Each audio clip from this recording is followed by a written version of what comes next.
The cobblestones of the market square were slick with the memory of a morning shower, and the air, for all that it was June, carried the sharp, salt-edged bite of the sea. It was a truth of living in a town clinging to the cliffs. The ocean was in everything. It was in the damp that settled in the wool of your shawl, the tang on your tongue, and the low, constant murmur that was the background to every thought. For Augusta Finch, the sound was one of confinement. She stood by the baker's stall, the wicker basket heavy on her arm, ticking through the list. Her sister Clara had written in a looping, imperious hand, "Bread for the table. A seed cake, the expensive kind with extra citron, for father. A small pot of honey for Madeira's tea. Nothing for Augusta. There was never anything for Augusta. She was a line item in the household ledger of their lives. A Finch, daughter, spinster, useful. Her gloves, meticulously mended at the fingertips, were a soft, worn gray. They were the color of her life. Serviceable, unremarkable. She had been standing there for 5 minutes, waiting for Mrs. Gable to finish complaining about the price of flour to the baker's boy, a lad with more patience than was good for him. Augusta did not interrupt. It was not her place to hurry a woman whose husband owned 3 fishing boats. Even if Augusta's own father had once owned half the street they stood on, before his health and his luck had run out together. A poor gentlewoman with opinions is a luxury no household can afford. Augusta had learned that lesson early, and learned it well. She kept her thoughts as neatly folded as her linens, tucked away in a drawer no one ever opened. She paid for the bread and the cake, her fingers carefully counting out the coins from the small purse Claire had given her. It was household money, but it was dispensed with the air of charity, a constant, low-grade reminder of her dependence. She added the small pot of honey, the expense of which made her wince internally, and tucked it securely in her basket. That is, the lot, Miss Finch, the baker's boy said, his smile a flash of warmth in the gray morning. "A mind the hill. Cart coming down fast day." She gave him a small, genuine smile in return. "I will, Thomas. Thank you." A kindness to those below her station was a habit her mother called impractical, but Augusta persisted. She knew what it was to be overlooked, to be treated as part of the furniture of a room. Acknowledging the boy's warning was a small act of seeing him, and it cost her nothing. She turned, adjusting the basket on her arm, her gaze sweeping the top of the steep lane that fed into the market square, and she saw it. It was not 1 cart, but 2. The first was a farmer's dray, laden with sacks of grain, its driver leaning heavily on the brake as he negotiated the slippery incline. Behind it, too close, was a smaller, lighter delivery cart, the kind used for parcels and post. Its horse, a skittish-looking bay, had shied at something, a dog, barking. A dropped crate end in that instant. The driver, a boy no older than Thomas, lost his grip on the reins. The leather straps slapped against the cobbles. The horse, now free of even that small restraint, panicked. It surged forward, attempting to bolt past the lumbering dray. The cart's wheel caught the dry's axle with a scream of tortured wood and metal. The smaller cart lurched violently, tipping, and a cascade of brown paper parcels spilled across the wet stones. And in the path of it all, a small boy stood frozen. He could not have been more than 6, dressed in a sailor's suit of dark blue serge, his hair a startling shock of gold. He had been chasing a hoop, a simple wooden toy that now lay abandoned, wobbling in a slow circle near the fountain. He had stopped to watch the chaos, his face a mask of wide-eyed, silent terror. People shouted, a woman screamed, but no one moved. It was the paralysis of disaster. That instant when the mind sees what is about to happen, but the body refuses to believe it. The runaway horse, eyes wide and white, was now careening directly toward the fountain, the lurching, broken-axled cart, skittering sideways behind it, a clumsy wooden weapon. But men are slow, child, and crowds are slowest of all. And grief, as that whole county knew, makes fools of the cleverest of us. The boy's nursemaid, a young girl hired for her cheapness, was 20 feet away, her back turned, deep in conversation with a ribbon seller. For the first time in a decade of careful, measured thought, she simply acted. The basket dropped from her arm. The seed cake, the bread, the precious pot of honey they shattered on the stones, a messy, fragrant ruin.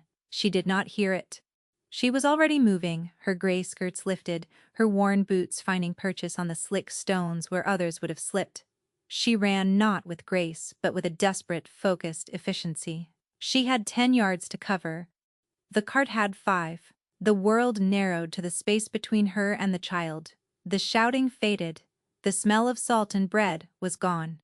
There was only the thunder of hooves on stone, the terrified white of the horse's eyes, and the small, still figure of the boy in blue. She reached him in 3 long, lunging strides.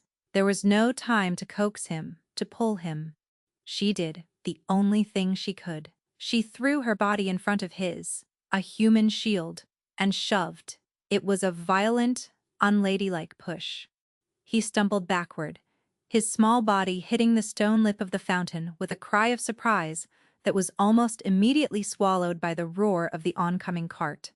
Augusta used the momentum of her shove to pivot, turning to face the danger. The horse was almost upon her. She could smell its sweat, see the flecks of foam on its lips. She did not look at the horse. She looked at the reins, dragging and twisting on the ground. She lunged, not away, but toward the chaos. Her gloved hand, the one with the neat patch on the index finger, closed around the wet leather. It burned against her palm as it was wrenched through her grip, but she held on. She dug in her heels, throwing all of her slender weight backward, using the friction of the stones, her own body, as an anchor. For a heart-stopping second, it was not enough. The horse was too strong, its panic too absolute. It dragged her forward a foot, then 2. The broken cart slewed sideways, its jagged axle missing her by inches, groaning as it scraped against the base of the fountain. Then, her grip held. The horse, feeling the sudden, unyielding check, faltered. Its forward momentum broke. It reared, its front hooves churning the air, a terrifying silhouette against the gray sky. Augusta held fast, her arms screaming from the strain, her whole body trembling. The horse came down, its hooves striking sparks from the stones, and stood shuddering, its sides heaving, the fight gone out of it. Silence fell. A thick, profound silence, broken only by the panting of the horse and the sound of Augusta's own ragged breath. The market square. A moment ago, a cacophony of screams and shouts was utterly still. Every eye was on her. On the woman in the plain gray dress, her bonnet knocked askew, her hair coming undone, her gloved hand wrapped tight around the reins of a Duca's delivery horse. And at the base of the fountain, the small boy in the blue sailor suit began to cry, softly at first, then with the great, gulping sobs of a terror finally released. Augusta let go of the reins. They fell to the ground with a soft slap.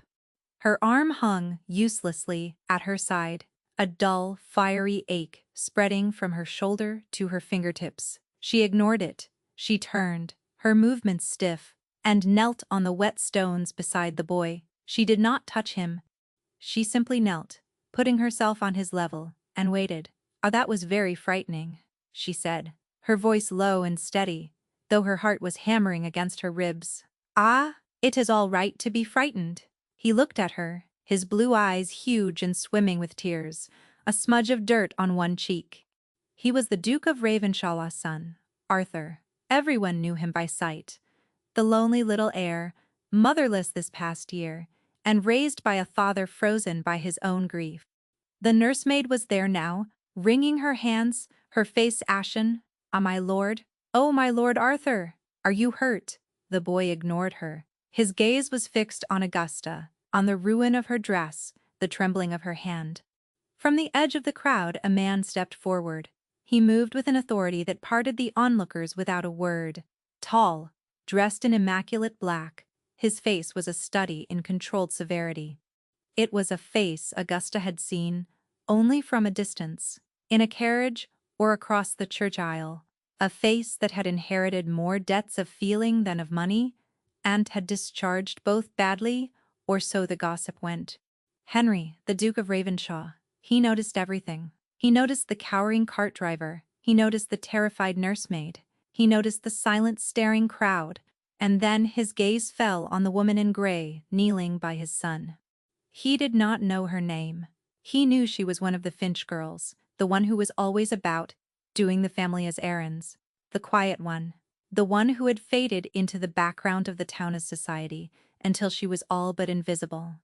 Until this morning, he walked to the fountain, his polished boots making no sound on the stones. He knelt, not beside his son, but on the other side of Augusta, creating a small private space in the center of the public square. His voice, when he spoke, was cold as the sea wind. A report. It was not a question, it was a command, and it was directed at her. Augusta drew a breath.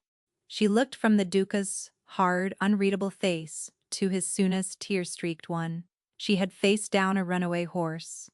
She would not be cowed by a duke. A horse bolted. "Your Grace," she said, her voice clear and without a tremor. "The carta's axle is broken. The boya Lord Arthur is not injured, only frightened." The Duca's gaze did not soften. It moved from her face to the hand she held cradled in her lap. The grey glove was torn, and underneath, her skin was raw and bleeding where the rains had stripped it. He looked back at his son, Arthur. The boy flinched, but he did not look at his father. He looked at Augusta. A small, grubby hand crept out and touched the sleeve of her dress. A silent plea, a silent claim. The Duke saw it. For the first time, a flicker of something other than ice appeared in his eyes. It was not warmth, it was appraisal.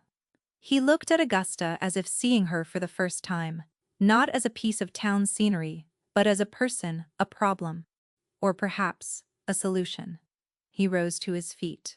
"You will come to the house," he said. It was not an invitation at this evening. 6 o'clock. He did not wait for an answer. He gathered his son into his arms, the boy burying his face in his father's shoulder, and turned. The crowd parted for him again, and he was gone, leaving Augusta kneeling on the wet stones, her hand bleeding, her errand failed, her basket of broken groceries a testament to the morning as ruin. And in the sudden, echoing silence, she heard her sister Clara's voice in her head, sharp and cutting as glass, utterly useless. Ravenshaw stood on the cliffs as if it had been carved from them, a great, grey beast of a house, hunched against the perpetual wind. Its windows were dark eyes staring out at a churning sea, and its silence was a living thing. It was a house that had forgotten how to breathe. Augusta was announced by a butler whose expression suggested she was something unpleasant the tide had washed in. She had changed into her best dress, a deep forest green that had been fashionable 5 years ago, her mended gloves replaced with another, only slightly less worn pair. Her hand, bandaged neatly beneath the glove, throbbed with a dull, insistent rhythm. She was shown not to a drawing room, but to the Duca's study. It was a room that smelled of leather, beeswax, and something colder, disuse. Books lined the walls from floor to ceiling, their spines untouched. A fire was laid in the grate, but not lit. A perfect, unburned pyre of logs. It was a room waiting for a life that had long since departed. The only source of warmth was a single branch of candles on the massive desk, its light hollowing out the shadows. The Duke of Ravenshaw stood by the window, a black silhouette against the bruised purple of the twilight sky. He did not turn when she entered. "Miss Finch," he said to the glass. You are punctual." You commanded. "My presence, Your Grace." I assumed punctuality was a requirement. Her voice was steady, her heart was not. He turned then, and the candlelight caught the sharp planes of his face. His eyes, the same deep blue as his Sona's, held no readable emotion. He had been a handsome man once, she thought. Now he was merely striking, like a beautiful statue. that had been left out in the frost too long. My son is asleep," he said. "His physician has seen him. As you stated, he is unharmed."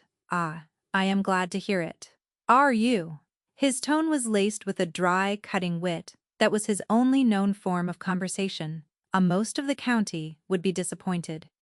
A ducal tragedy is far more interesting than a near miss. Flaw. Am not most of the county your grace? A flicker of something interest perhaps crossed his face. He gestured to the chair opposite his desk. It was a hard, unforgiving-looking piece of furniture. She sat, her back straight, her hands folded in her lap. She felt like a specimen under glass. He did not sit. He prowled the perimeter of the candlelight, a caged predator in his own home. The nursemaid has been dismissed. The driver of the cart will be disciplined. The bills for the damages will be paid. Including, he added with a glance at her, Ani and all personal costs incurred. He was offering to pay her for her torn dress, her ruined groceries, for saving his Suna's life. The offer was as cold and precise as a Surgeon's knife, self-sufficient, the word for a horse that does not need to be fed. Augusta met his gaze. My dress can be mended, your grace. And I do not charge a fee for preventing a child from being trampled." The silence that followed was heavy. He stopped his pacing and stood before her, looking down. No," he said slowly. You do not. You run into the path of danger. You place yourself between my son and a ton of runaway horseflesh. You risk your life for a child you do not know. Why?" It was a genuine question. He was genuinely baffled. In his world, every action had a price, a motive, a calculated return. Her simple, instinctive heroism was an anomaly, a number that did not add up in his ledger. "I did what anyone would have done," she said quietly. You did what no one else did." He corrected, his voice flat. They watched. "You acted. I have a problem, Miss Finch. My son has had 3 governesses in the past year. They have all been women of impeccable background, sterling references, and admirable education. They have all fled within a month. They say he is difficult, unmanageable, silent. He paused, his gaze intense. Spoke to the physician tonight, for the first time in a week. He told him about the lady in the gray dress, who held the reins. Augusta's breath caught. She had not expected that. Also have another problem," the Duke continued, his voice dropping, becoming even more devoid of emotion. My late wife's family, the Cortlands, believe I am an unfit father. They are concerned. My Suna's guardianship is tied to the entail of his mother's estate. The trustees meet in 1 month's time. They have made it clear that they expect to see this household settled, stable. They expect to see a duchess at the head of my table and a mother in my nursery. He stopped before her chair, close enough that she could see the fine lines of strain around his eyes, the stark loneliness etched into his face. "I need a wife by the end of the month, Miss Finch. A woman of unimpeachable character, a woman who is not afraid of my son, a woman who does not run da." Augusta stared at him, her mind reeling. The audacity of it, the sheer cold-blooded calculation, was breathtaking. He was not proposing marriage. He was proposing a merger. A business transaction. You are offering me a position. Your Grace?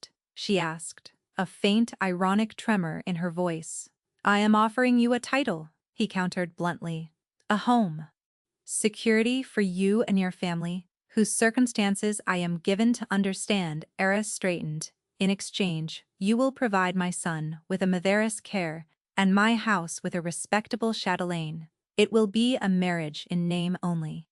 No other duty will be expected or required. Your life will be your own, within the bounds of propriety. It is a better offer than you will receive from any other quarter. The cruelty of that last line was like a slap.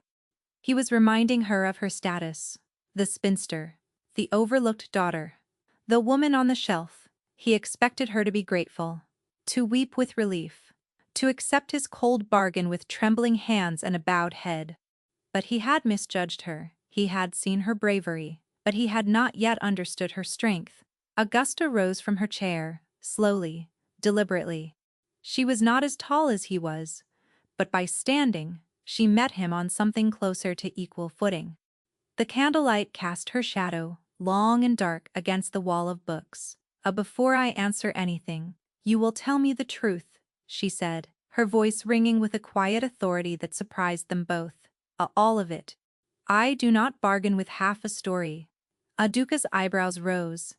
No one spoke to him this way. You want to know why the governesses leave," she continued, pressing her advantage. You call my son silent. I saw his face today. That was not silence, that was terror. What happened to his mother? The question hung in the air between them, a flagrant breach of every social convention. The room grew colder. The Duque's face became a mask of stone. "It is not your concern. Ada, if I am to be his mother, it is my entire concern," she shot back.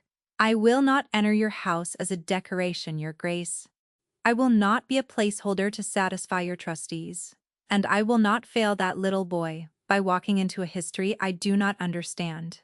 If you want a silent partner for your silent son, you must find someone else." She was magnificent.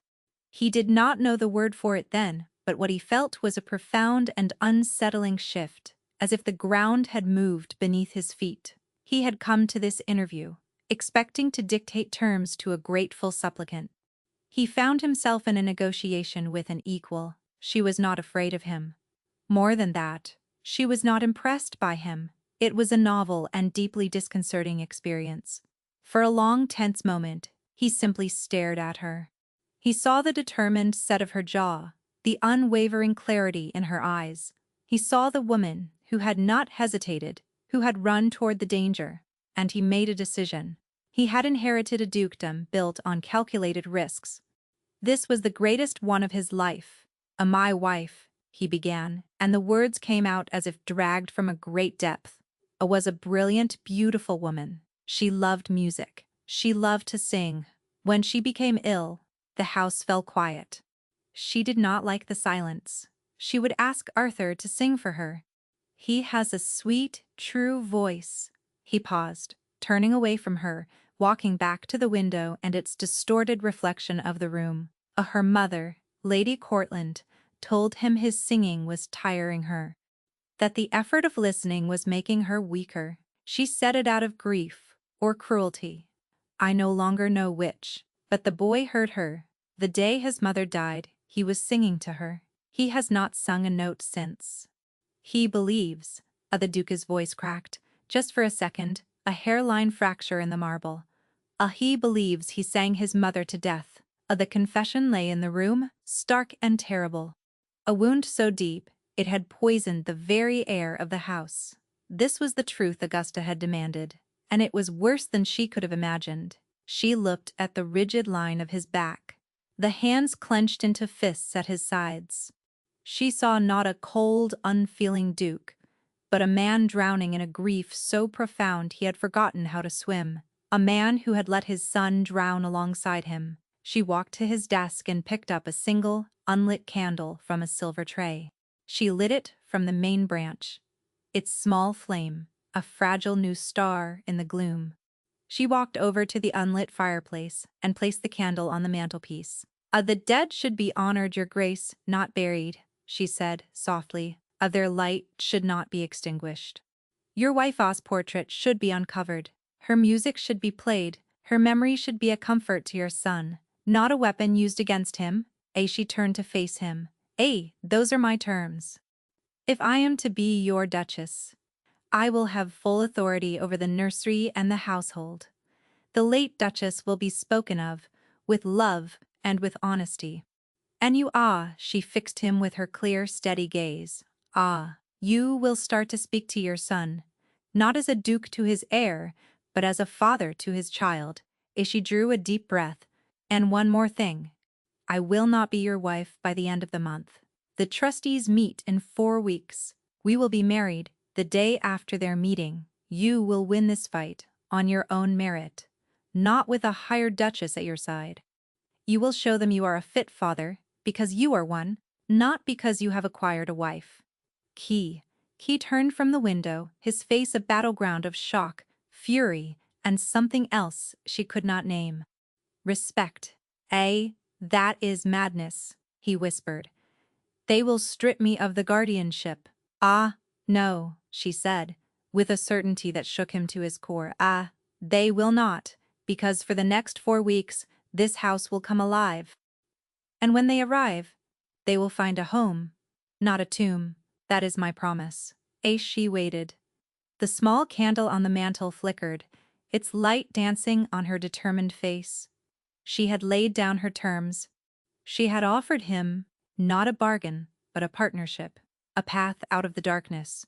All he had to do was take it. He looked at her, the quiet spinster from the village, the woman he hadn't known the name of that morning. And he saw the future of his house, the salvation of his son, the unwelcome, terrifying, and undeniable hope for himself. Very well, Miss Finch, Henry, Duke of Ravenshaw, said, his voice hoarse. Oh, we have a bargain. Augusta's arrival at Ravenshaw was not a triumph. It was an occupation. She did not arrive in a ducal carriage, but walked up the long, winding drive, a single carpet-bag in her hand, having informed a stunned butler that she preferred the air. Her family had been apoplectic. Her mother had wept, her father had stared into the fire, her sister Clara had been livid. You are to be a duchess, and you are living there. Asa, what a guest. A glorified governess. It is scandalous. It is my condition, Augusta had replied calmly, packing the last of her few books.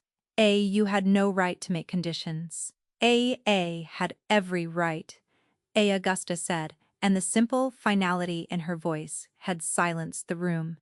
Now standing in the great echoing hall of Ravenshaw, she felt the full weight of her promise. The house was colder inside than out. Dust motes danced in the thin shafts of light slanting from the high windows.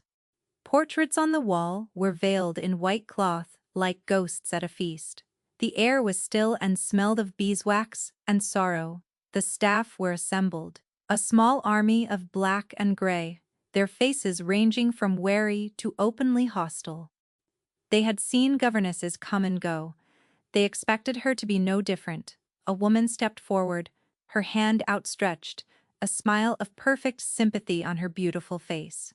She was dressed in elegant mourning, a slash of black silk against the gloom.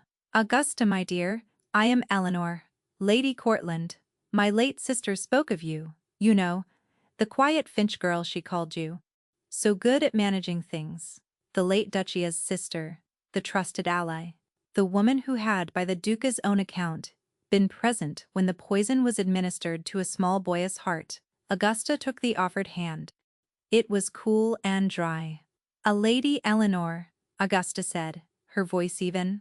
It is a pleasure. Her eyes met Eleanor's, and for a fleeting instant, she saw something behind the mask of gentle grief, a sharp proprietary glint.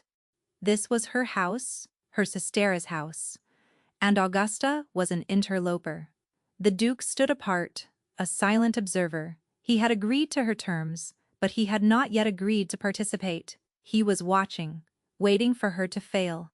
Men do not always care to be seen, especially not when they are broken. Augusta knew she could not force him. She had to build a fire so warm, he would have no choice but to draw near. Her first act was not in the nursery.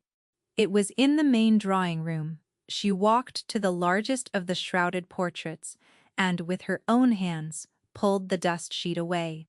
A woman of breathtaking beauty looked out from the canvas, a smile playing on her lips, a cello resting against her shoulder. Her hair was the same startling gold as Ursina's. She was beautiful, Augusta said to the silent room. She was everything, Eleanor whispered, dabbing at a dry eye with a lace handkerchief. The dust is disrespectful, Augusta said simply. Have all the sheets removed and open the curtains. All of them. This house needs to breathe.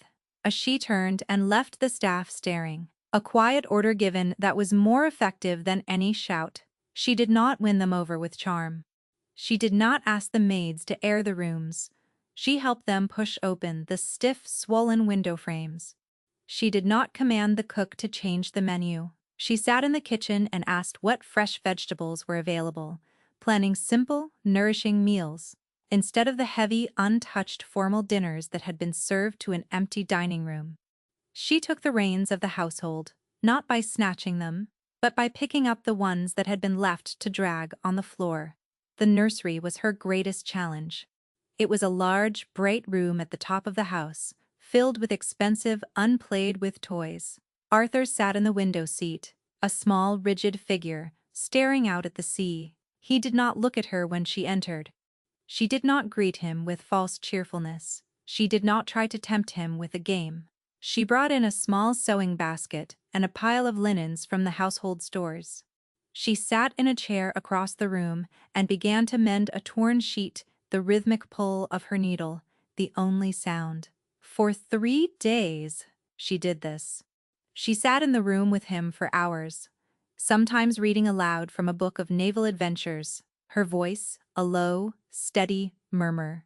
She never demanded a response. She simply provided a presence, a quiet, constant, undemanding presence. On the 4th day, she brought a pot and a small trowel. She began to repot a fern that was dying in the corner. "You're doing it wrong," a small gruff voice said from the window. Augusta's hands stilled. She did not look up. "Oh, how should I be doing it? You have to loosen the roots first. Gently. Mother said they get frightened if you pull too hard." It was the most he had said in a year. Augusta's heart felt as if it might break. She kept her voice perfectly level. Thank you, Arthur. I had forgotten." She gently worked the root ball loose, just as he had said. "Is that better?" A tiny nod from the window seat. It was a start, a crack in the ice. Henry watched it all. He would find the curtains open in his study, a fresh vase of wildflowers on the mantel. He would hear the distant sound of her voice reading to his son. He would pass her in the hall, and she would meet his gaze with her clear, steady one, a silent question in her eyes. "And what have you done today?" He found himself drawn to the nursery door, listening. He had not entered the room since his wife's death. It was his Sona's space, and his Sona's silence was a reproach he could not bear. But now, there was a new sound. The sound of a needle through linen, the rustle of a turning page. One evening, a storm rolled in from the sea, rattling the window panes and screaming down the chimneys. Thunder cracked directly overhead. A deafening roar. A moment later, a raw cry of terror came from the nursery. Henry was halfway up the stairs before he even realized he was moving. He burst into the room to find it lit by a single candle in Augusta's hand. Arthur was not in his bed. He was huddled in the window seat, his hands over his ears, his body trembling. "He's having a nightmare," Augusta said, her voice calm in the chaos. Eleanor was fluttering in the doorway behind Henry, wringing her hands. "Oh, the poor lamb. He always hated storms." "Let me fetch him a warm milkano," Augusta said, her voice cutting cleanly through Eleanor's fussing. "Leave us." Eleanor looked to Henry, expecting him to assert his authority. But Henry was looking at Augusta, at the steady flame of the candle she held, a small point of light against the raging dark. He nodded. "Once, adieu, as she says. Eleanor." He closed the door, shutting out the world, leaving the three of them in the storm-tossed room. Augusta did not go to Arthur. She walked to the small, out-of-tune pianoforte in the corner, the one that had belonged to his mother, and set the candle on it. She sat on the bench. "Your mother loved storms," she said to the small, huddled shape. "The Duke told me. He said she would play the piano to them. She said it was like a duet." She hesitated, then placed her fingers on the keys. She played a simple chord, hesitant and rusty, then another. She was not a gifted musician, but she could read music. She found a book on the stand, a collection of simple hymns. She opened it. "Do you remember this one?" she asked softly, and she began to play, her voice joining the piano, thin but true. It was a simple, familiar melody, a hymn about a safe harbor. When the darkness closes in, let me be the light within. She played it through once, twice. On the third time, a tiny wavering voice from the window seat joined hers. It was just a few notes, breathy and uncertain, but it was there. It was a voice. It was singing. Henry, standing just outside the door, leaned his head against the cold wood and closed his eyes. The sound was the sweetest music he had ever heard. It was the sound of a key turning in a lock he had thought was rusted shut forever. He did not know how long he stood there listening. When the music finally stopped, he heard Augusta's low voice. A small, sleepy murmur in response.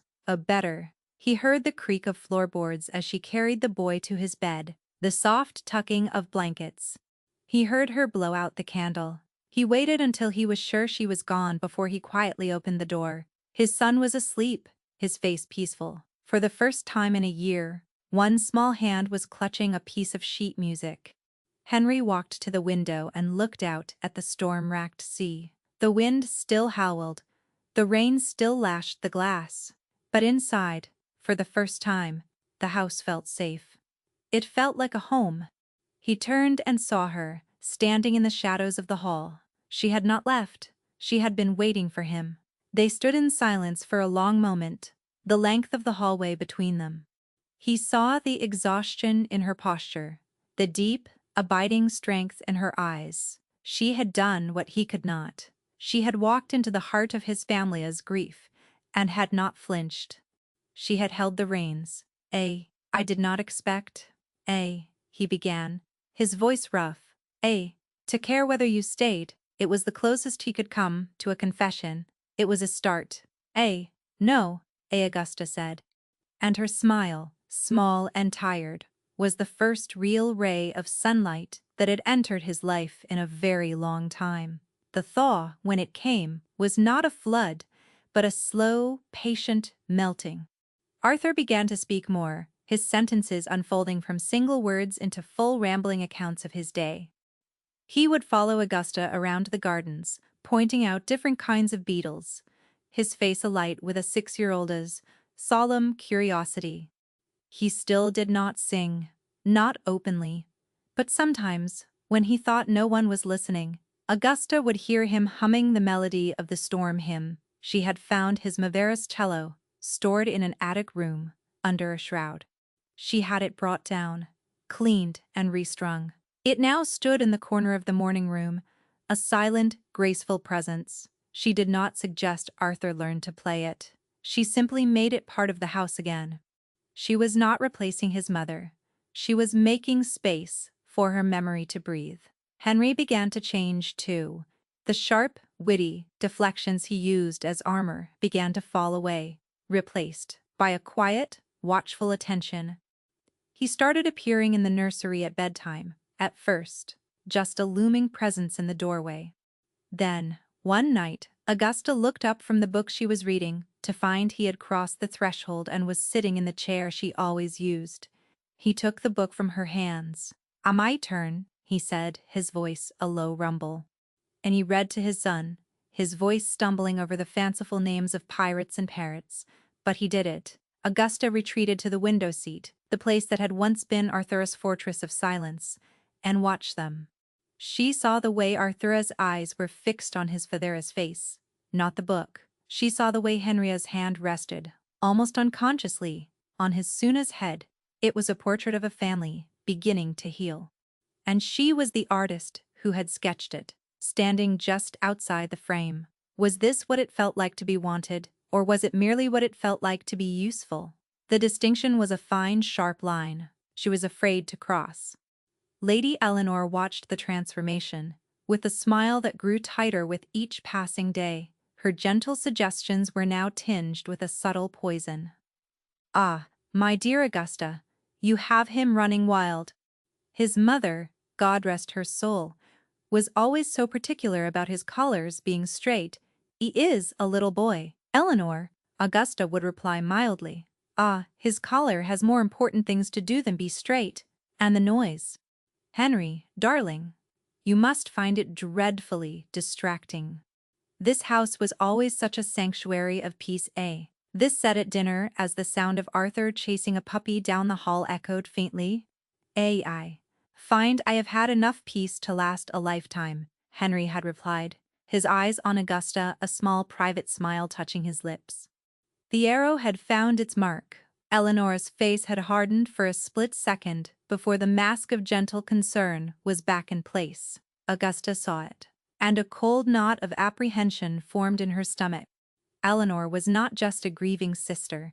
She was a guardian of a tomb, and she resented the light Augusta had let in. The trustees were due in a week. The house was transformed. The staff moved with a new energy. The gardens were being tamed. There was laughter in the kitchens. Ravenshaw was no longer a monument to grief, but a home. Augusta had kept her promise. The threat, when it came, was delivered on a silver tray. They were in the library, a room now used daily. Henry was going over estate papers, and Augusta was at a small side desk, applying her own neat, precise hand to the household accounts.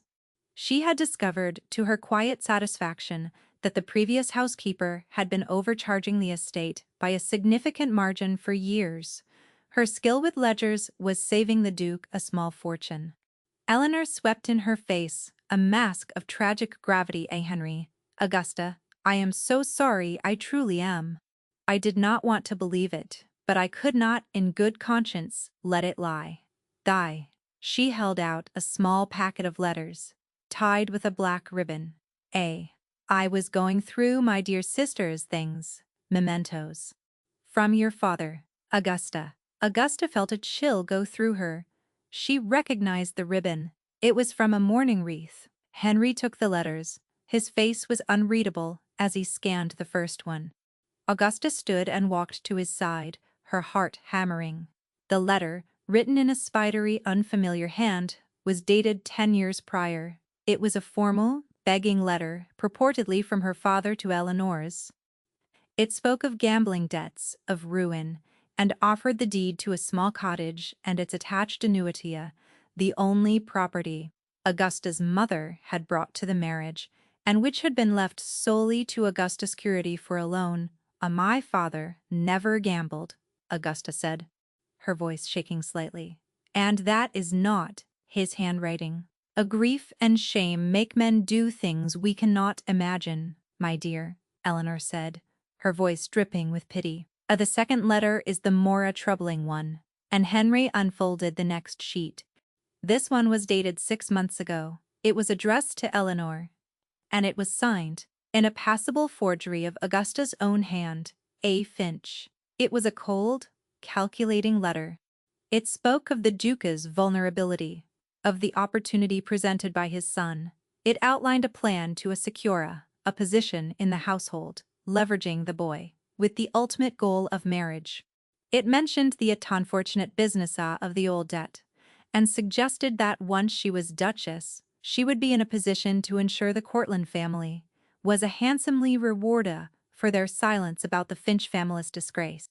It was a masterpiece of villainy. It painted her as the worst kind of fortune hunter, a woman who would prey on a grieving father and a motherless child to settle a sordid family debt. It explained her sudden heroism, her strange bargain, her presence in the house. It made perfect, monstrous sense. I found them tucked inside my sister's prayer book, Eleanor said, her voice breaking. I think she knew. She was trying to warn us. The lie was audacious, breathtaking. Her dead sister a holy oracle. Henry stood in silence, the letters in his hand. He looked from the damning papers to Augusta's pale, shocked face. He had been a man walled off by grief, isolated by his own reputation. He had taught himself to trust no one, and here was the proof he had been right all along. Here was the logical explanation for the miracle that had walked into his life.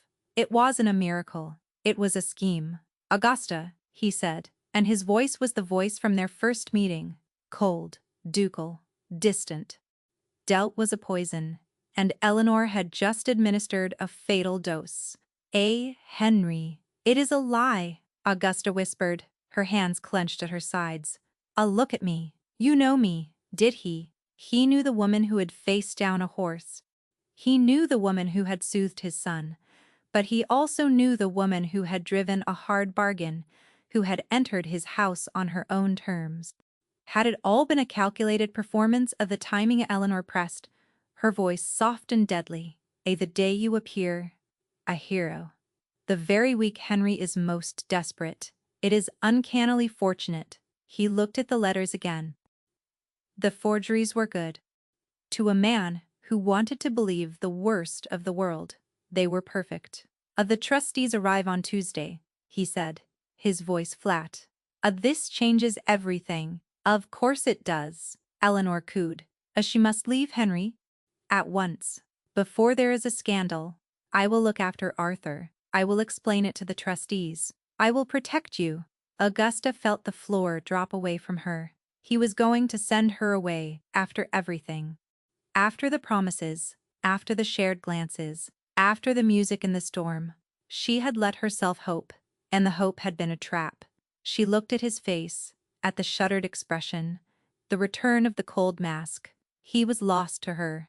She had rescued his son, she had rescued his house, but she could not rescue him from his own deepest wound, the belief that he was unworthy of true, uncalculated devotion.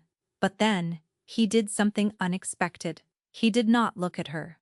He looked at Eleanor. Leave us, he said. But Henria, now. The word was steel. Eleanor, for the first time, looked uncertain. She had played her trump card, and the game was not ending as she had planned. She gave Augusta a look of pure venom and swept from the room. Henry stood for a long moment, his back to Augusta. He walked to the fire, the letters still in his hand. Did you write this? He asked the flames. No. Could your father have written the other? No. He was a proud man. He would have starved before he begged. And he loved my mother. He would never have gambled away her legacy. He was silent. She could feel him weighing her words against the ink on the paper. Against a lifetime of cynical expectation. Oh. They will believe it, he said of the trustees. Lady Courtland is my late wife's sister.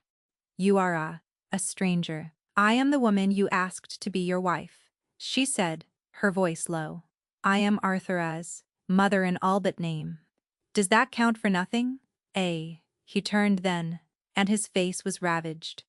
Not with anger, but with a terrible tearing conflict. It counts for everything, he said, his voice raw. That is what terrifies me. It was a confession wrung from him under pressure. A declaration that her presence mattered more than he had ever admitted. He crossed the room in 2 strides and took her by the shoulders. His grip was hard, almost painful. I do not know what the truth is, Augusta.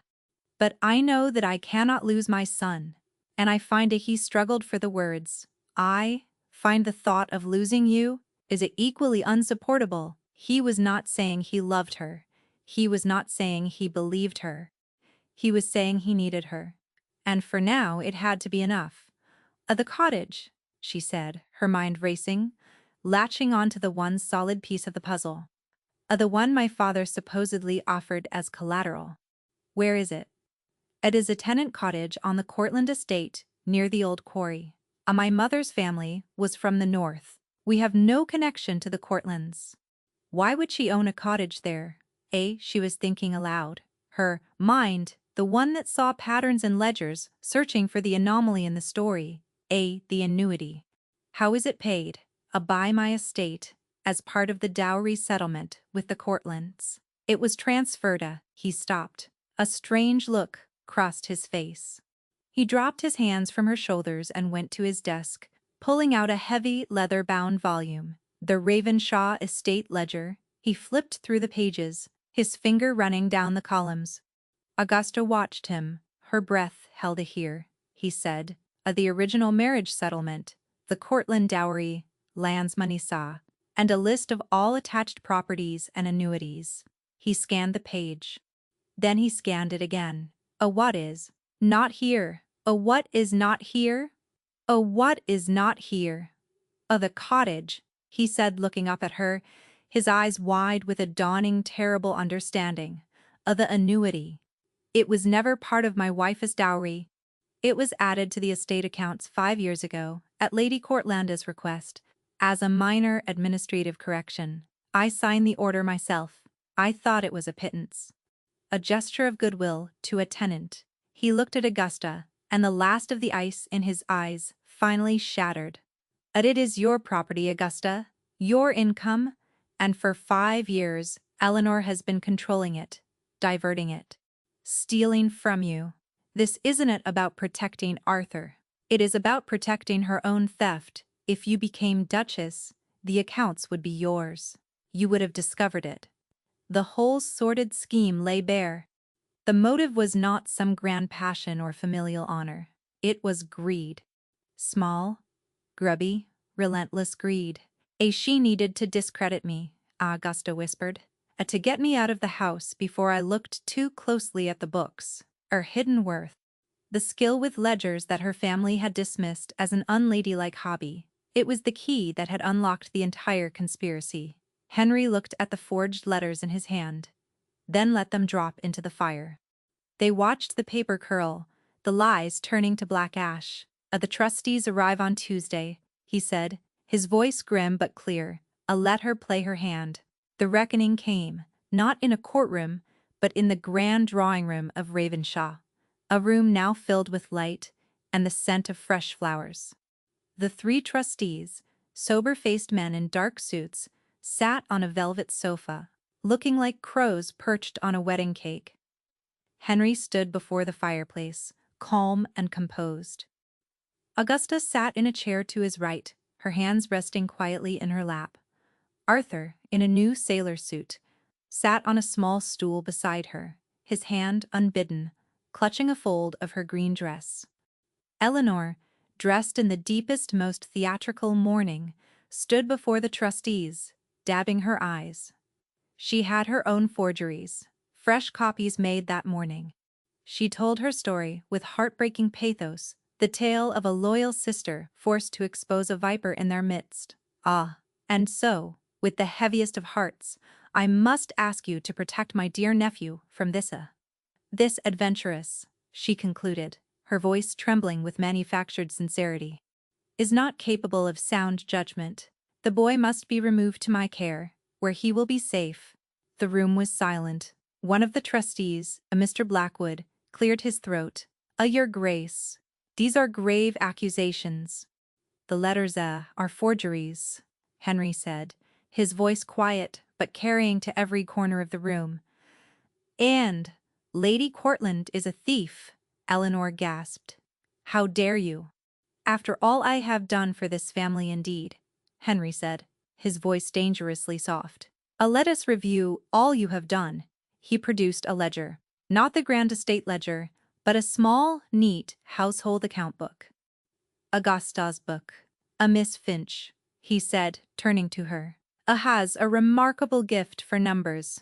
She has in her short time here reorganized my entire household. She found, for instance, that we were being overcharged for candles, for flour, for linens, and she found a small, curious discrepancy. An annuity, paid out monthly, to a tenant cottage on the Courtland estate. A cottage which, it transpires, has been vacant for 5 years. As he opened the book, the funds, however, were not vacant. They were collected, every month, by Lady Courtlanda's personal maid. Eleanor's face had gone the color of old parchment. It is a lie. A misunderstanding, is it? And Henry countered. Or is it that the cottage and its annuity belong, by legal inheritance, to Miss Augusta Finch herself? A fact you sought to conceal by discrediting her, hoping to drive her from this house before your embezzlement was discovered. He did not raise his voice. He did not need to. The cold, hard facts, laid out in Augusta's neat script, were more damning than any shouted accusation. He had not just defended Augusta. He had used her work, her worth, to dismantle the attack. He had shown the trustees not just that she was innocent, but that she was invaluable. Mr. Blackwood looked from the pale, trembling Eleanor to the calm, composed Augusta. Is this true, my lady? Eleanor's carefully constructed world was collapsing around her. She looked wildly, from the trustees to Henry, searching for an ally. and found only condemnation. Her eyes fell on Arthur, her last card. Arthur, darling, she crooned, her voice suddenly shrill. Tell them. Tell them how this woman has confused you. Tell them you want to come live with Auntie Eleanor." All eyes turned to the small boy. He had sat silent through the entire proceeding, a small still point in the storm. He let go of Augusta's dress. He stood up.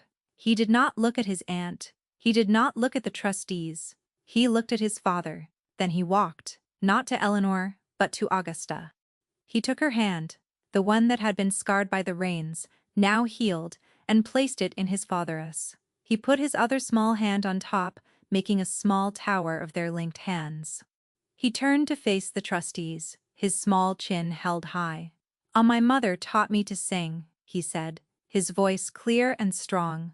"Aunt Eleanor told me my voice was a poison. I stopped singing. He looked at Augusta. She taught me to sing again. She holds the reins now," he said, with the simple, profound logic of a child. "She keeps us safe."